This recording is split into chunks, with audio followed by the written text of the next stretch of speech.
Mastering the art of deep frying fries. Hello, everyone. Today, we're diving into a delicious topic that's not only a favorite snack for many but also a great way to practice English: deep fry the fries. We'll explore what this phrase means, how it's used, and why it's important for English language learners like you.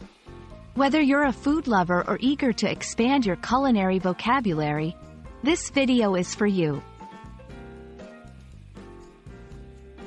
Deep frying is a cooking method where food is submerged in hot oil or fat until it's crispy and golden. When we say, deep fry the fries, we're specifically talking about cooking potato fries using this method. This phrase is not only about the cooking process but also introduces you to two important aspects of English. Verbs in action. Deep fry is a compound verb that describes a specific cooking action. The object of the action, the fries, refers to what we are cooking. Understanding phrases like this is crucial for mastering English, especially if you're interested in culinary arts or just want to navigate English-speaking food environments more confidently. Deep frying fries involves a few key steps. 1. Preparation. Washing and cutting potatoes into strips. 2. Heating the oil.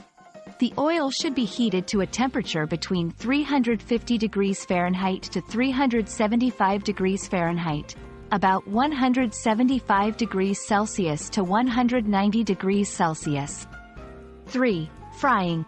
Carefully placing the potato strips into the hot oil and frying until they are crispy and golden brown. 4. Draining. Removing the fries from the oil and letting excess oil drain off. This process not only gives you delicious fries but also offers a practical way to learn measurement units, like Fahrenheit and Celsius, and action verbs, like washing, cutting, heating, frying, and draining.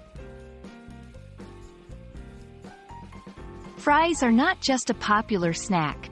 They hold cultural significance in many English-speaking countries, often associated with fast food, comfort food, and social gatherings.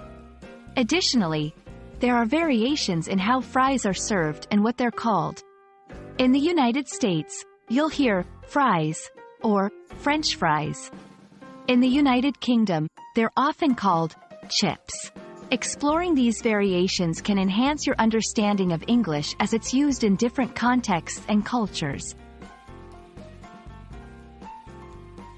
We hope this video has given you a tasty insight into the phrase, deep fry the fries, and more broadly, the richness of English language learning through cooking. Remember, every phrase you learn not only adds to your vocabulary but also to your ability to engage with the English-speaking world more fully. Happy cooking and learning, and we look forward to bringing you more delicious English lessons. Keep practicing, and see you in the next video.